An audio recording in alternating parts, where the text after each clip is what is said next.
is a secret assassin. She's a quiet achiever. She tends to just sit there, but she's got her life rocking. She's doing amazing things, and I'm so absolutely honoured to have her be a part of my life as my bestie. So why don't we be upstanding and welcome the gorgeous Ellie Lardner to the platform.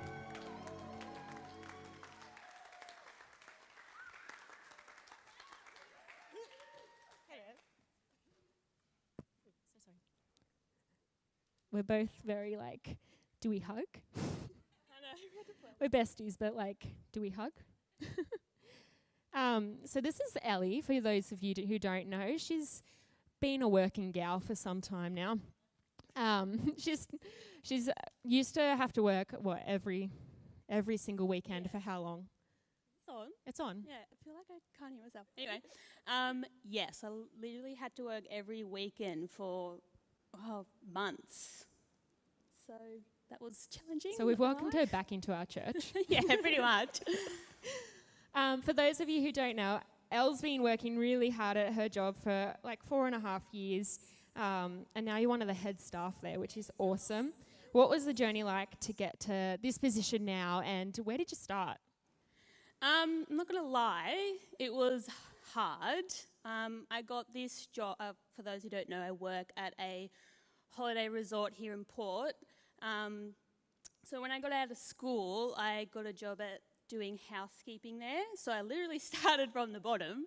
But I just felt like God had to kind of prep me for, dealing with guests and dealing with people, because I find that really hard to deal with people. I'm shy and don't like to kind of, deal with people, to be honest. So I think he just hid me away for a good couple of years to really build myself up and know that, this is not for forever. It's just for a little time. And then my boss said, I really think you should work a couple of weekends in the office to see how you feel about it. I really loved it. I thought it was super challenging, answering the phone. I was like, oh my gosh, that is really hard, talking to people while people are watching you. It was a lot. But there, of course, there was always setbacks. She employed someone else, and then I had to go back to housekeeping, and then I felt like I was, getting forgotten again. And then she quit, and then I got back into it again.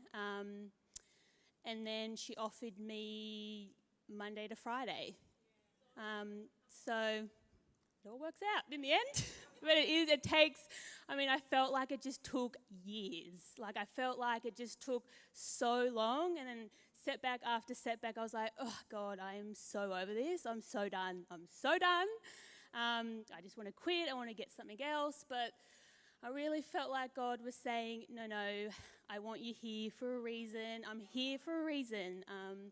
So I just stuck it out. I was faithful even in housekeeping. I did the best job I could do, even in housekeeping. So I felt like God showed me that, even if it's a crappy job, I still did it with everything that I had. And then he rewarded me with promotion of doing the office. That's so good. You were a natural. She's like, I don't like speaking. Yes, she does. I know it was really tricky. I walked with you that journey, so I know it is a long time. It was 4.5 years. It took 10 years. I was like, oh my gosh, this is taking forever. Els and I both started our job at the same time, obviously doing different things, but we both started and we're like, this is our first real adult jobs.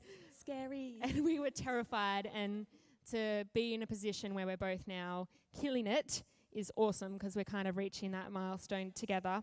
But I know you kind of touched on that it was a sucky situation for a moment there where it did feel like it was dragging on, where you got one step forward and you fell back 3. How did you trust God in that situation when you felt like you weren't achieving his promises? I cried to Mum multiple times. it was hard for me because I just felt like I was getting overlooked all the time, and like I felt like I wasn't like getting used properly, like almost like she would give me this job and then find someone else and say, you can just go back to housekeeping. So I felt that was really hard, and I would be like, God, this sucks, and I feel like I've got more in me, so why is it taking so long, and why this, why that? So for one, I really just asked God to encourage me again, and like encourage me that I am enough and that he sees me even though I feel like I'm not being seen by other people. But I just really felt like God was like, I love you, so don't give up. I've got this. Even though I took several steps back, I felt, but I think God really just was like, every step is in order. He's got everything in order. So, and also, my parents and my family are amazing, and they always spoke life into me where I felt like, I just can't do it. And they always prayed over my life all the time. So I think that's really important to have people who trust God and know the journey. So I just got people to pray for me and know that God is my God and he's not a mean God, that he's got everything worked out for his good.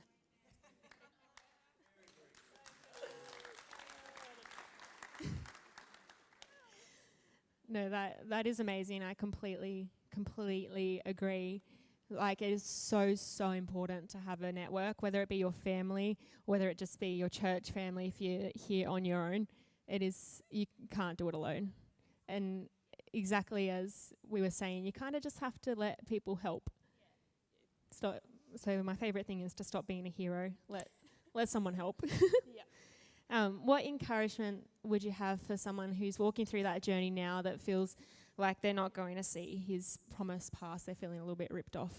Oh, I'm not gonna lie, this was a really hard thing that question was really hard because I feel like everyone is waiting for something in their life. Everyone is waiting for the promise of something. And everyone is waiting for something, and I feel like God was just really saying, you got to trust the journey, that he's got it in order. I feel like God was just really saying he's got every step in his perfect order. And it's hard, like, I'm not going to lie. I mean, you waiting is such a hard thing. And I'm still waiting for other things, and it's been it feels like it's taking so long. Waiting sucks, and you cry and you feel like you want to give up through everything, but you got to have people around you, like I said before, that trust God, and they are strong in God, so they can speak life over you when you're feeling like absolute crap and you can't do this. Waiting is hard for your promise. It's really hard. So I just think every step, take it day by day, and God always encourage you with something each day, whether that be just his perfect love, that he loves you, that he's not going to forget you, but it's just, it's our life is like this. So walking in it is hard, but I believe that he always looks out after us, and everything will be okay in the end. She's a quiet little gal, but she's full of wisdom. If you can get inside her brain, if you can get inside her life, it would be awesome. It's such an honor to be your bestie and to walk through that journey with you and to walk through future journeys together. I know exactly what you mean. The waiting is sucky. The waiting sucks. But just get your team, get your friends, get your family around you. Let them hold a little bit of the weight and take it one day at a time. Awesome. Love that. Love you. Thank you so much, Els. We were training on Monday and I was like, I'm going to panel you. Love you.